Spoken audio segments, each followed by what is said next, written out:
Hey, what's up, my people? How you doing? My name is Dalton. This is Dalton, my world, and I'm outside, so hopefully you can ignore some of the noise. And I decided to make this quick video. This is an impulsive video, but it was some things on my mind, so this is basically going to be some story time and about me, as well as a little bit of information about the news. Okay, and I'll be back in about 20 seconds, and I'll wrap to you there. Peace.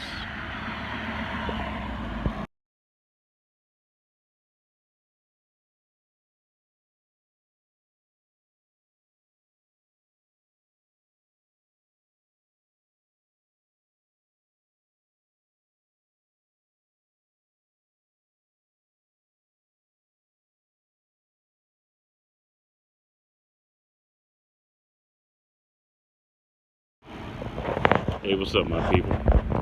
I'm back. Now, dig this. Now, this is about when I lived in Oklahoma. Okay?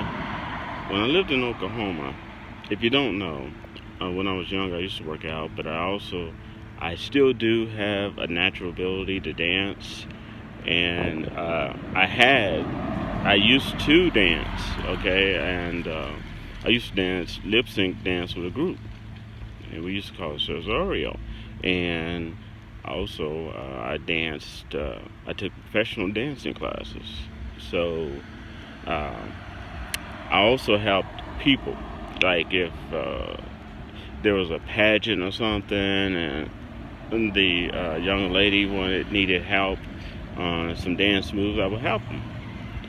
Well,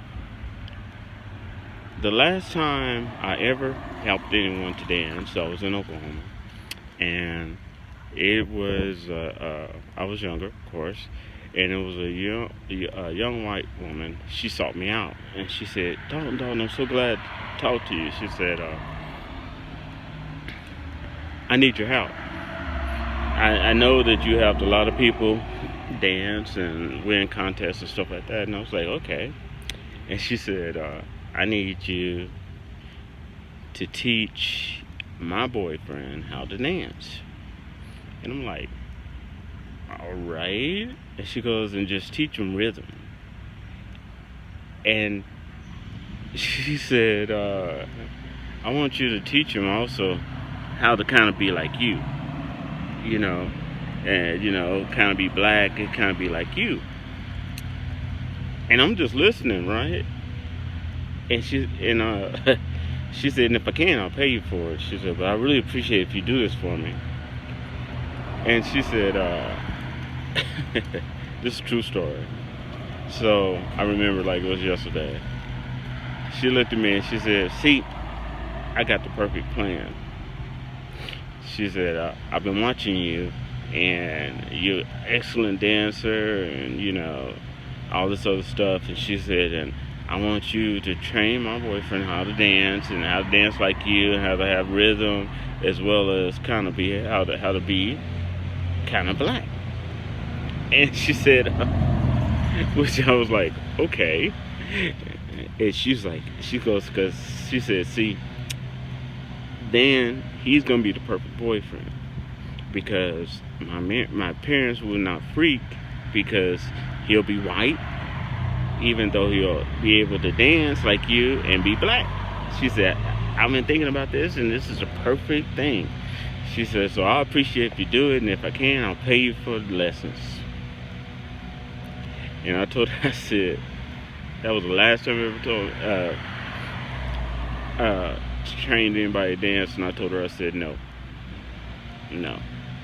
I wouldn't. This was in Oklahoma.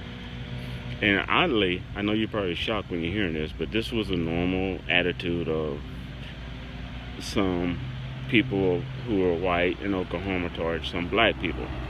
Now, don't get me wrong, you have some really, really cool people in Oklahoma. And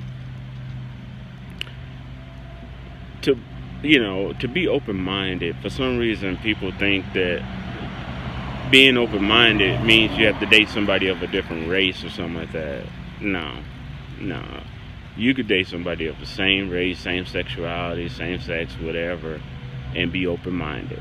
You don't have to prove anything to anyone, and still be a good person, okay, and not be prejudiced. You know, I met some people who dated people of different races, and they were still prejudiced. They just liked the sex. So, just telling you how it is.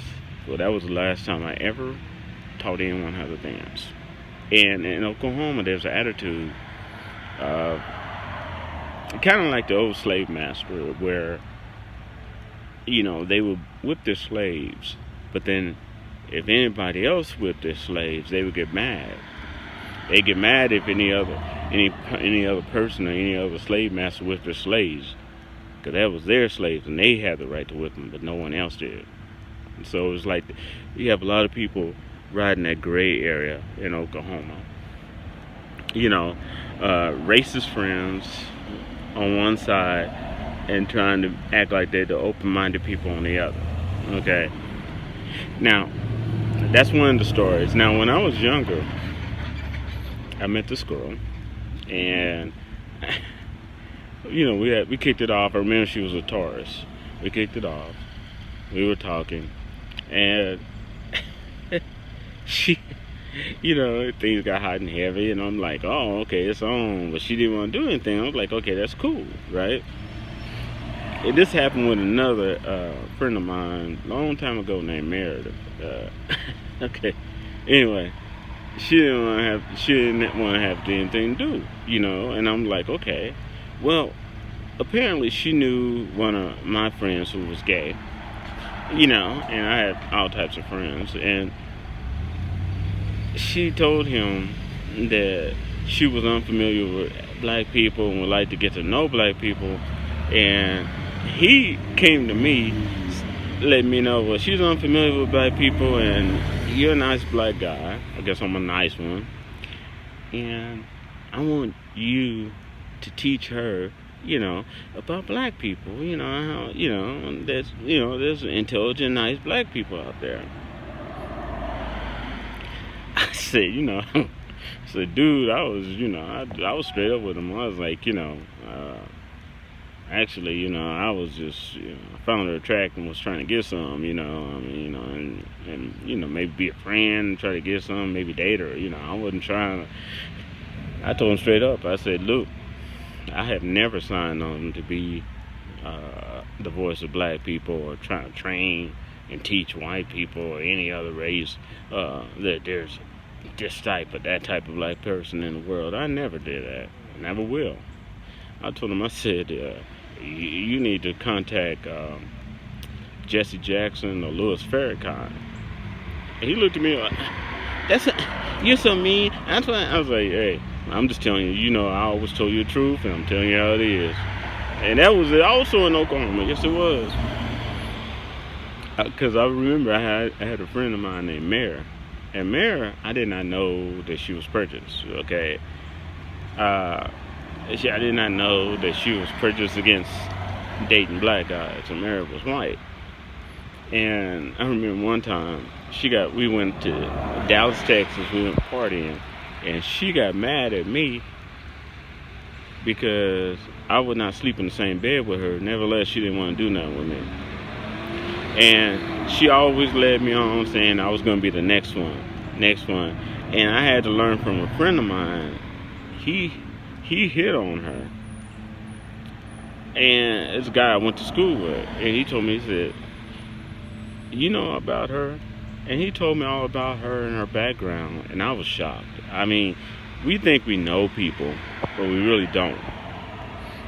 And I confronted her about it. And I said, no, he was trying to hit on you, and besides all the other stuff that I found out about you, I said, he was trying to hit on you, and you told him you don't date blacks.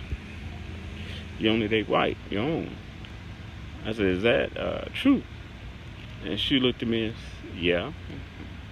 I'm like, so all this time, all these years you had me stringing on, saying that I was your good friend, and I was going to be the next guy in line. It was just a lie. Well, well, we are good friends. I was like, fuck. I got played, man. Years of being played, man. That sucked. Of course, that happened in Oklahoma. Now, another thing I want to talk to you about is something that happened recently. I was at a store shopping, and a brother got really upset. I heard him yelling and yelling and yelling, and then I found out that he was yelling at this white woman, right? And what had happened is this white woman, and I kind of did a little investigation. I heard that she has a habit of doing this, and she rides that kind of gray area of being prejudiced and not being prejudiced. Kind of hard to tell, Anyway, from what when I did my investigation, anyway, it almost become a YouTube moment because I'm hearing this yelling and yelling, and this guy is really hot, And he was a brother. He was about 5 foot. I guess about 5'10", 5'11", well built, like military, like a military haircut. And what had happened after I talked to some people, what had happened is that woman actually, he was like at the self-serve where you check out with his son. That woman waited till his back was turned. She went to his son and tried to accuse and ask that son, did he steal a loaf of bread? And when the son went back to the dad found out and he lost it. Now, regardless of what you believe, he had every right to get mad and start swinging. But he did an intelligent thing. He took the high road. He let them know he was mad. He let them know what they did wrong. He got the corporate phone number. And he never threw a punch, which he had all the right to. Because she was accusing his son, while he was right there, of stealing a loaf of bread. And if you look at this brother, everything, I tell you, everything he had on him, nothing cost less than $100. Not his shirt, not his pants, not his shoes, nothing. Okay? Not that haircut, nothing. Alright? So, he was upset. And she deliberately went to his son, tried to belittle his son, because honestly, I think she thought she probably could get away with it. She was going to be prejudiced to his son instead of him, because she knew she couldn't take him. And then I overheard someone at the service desk say, yeah, well, they were talking about it. And I don't usually jump in conversations. And she was saying something like, yeah, well, some people just ignorant. And I jumped in the conversation. I said, no, I think you got emotional confused with ignorance. No, he was being emotional. She's attacking his kid. And even any half decent parent would have been upset. You don't even have to be a good parent, just be half decent parent, you would have been upset. And he was right there. She waited till his back was turned to trying to do that to his son, belittle him. Okay? And if the tables would turn and that woman that called him ignorant, if her kids were attacked by a black man parent trying to belittle them, she'd be calling in the troops. But when it was reversed, all of a sudden it's ignorant. No, it wasn't ignorant. He was being emotional, and he was being professional. Because most people I don't know, it been some blows. Okay, it would been some blows, and the way he looked and the way he stood, like he could easily have taken him. He could have took him out. He looked trained. I just want your opinion. How would you react? Do you think his reaction was ignorant, or do you think his reaction was just emotional? Now, the last thing I want to talk to you about is recently brother was pulled out of his car by a police officer, and he was paraplegic, okay, paralyzed from the waist down, and it's on the news, and I'll try to find a link to it. He was pulled out of his car, and of course the officer that pulled him out of the car was a black officer, even though there was a white officer there. And the reason I'm telling you this is I told you in my past videos that because so many white officers have been caught, now you're going to start seeing other officers or other races doing it to their own race. Okay? Now, I told y'all that. And this was a black officer. This man was screaming, telling him he was paralyzed and that he was hurting him, and the black officers kept telling him, shut up, shut up, shut up. You know, and I'm just kind of like, no, don't shut up. Okay? Don't make anything easier for that officer. That officer was wrong. And the guy asked for a white shirt. Okay? Basically, as someone that helps those that are disabled. Okay? At a traffic stop. He even asked for the guy's sheriff. That guy never got either one of them. I mean, sergeant. The guy never got either one of them. Okay? These are two things you automatically supposed to do. Any officer straight out of the academy know that. He should have did that, but he wanted to prove a point. He wanted to be big and bad in front of the other white officer. Okay? So he ended up pulling this brother out. You know, he's talking about, well, he's got all these criminal backgrounds on. I don't care. Okay? We're talking about this situation right here. You were wrong, brother. You were wrong. Okay? And you're just trying to impress this other officer. Okay? And you're going to see more and more in that because it's hard. Discrimination lawsuits are hard anyway. Okay? But same sex, same race, same sexuality lawsuits are even harder. Okay? And they know that. So now they just want to keep doing what they're doing. They just trying to switch the game. Now that you know the game, they're trying to change the rules. Okay? And then you're going to see more black officers doing against black people. You're going to see more Latin officers doing bad things against Latin people. You're going to see more Asian officers doing bad things against Asian people. You got the idea. More gay officers doing bad things against gay people. You got the idea. Because they're trying to keep doing the same crap, but changing the rules instead of growing, becoming better, and preparing themselves for a different age, a different decade that's coming. Different whole set of rules. Now, trying to keep everything like it used to be. Just changing the faces and the colors of the people. But I told y'all that was happening. That was going to happen, and it is. Anyway, I guess I'll wrap to y'all later. And this was my chat and my story time. I hope y'all enjoyed, and I'll wrap to y'all later. Peace.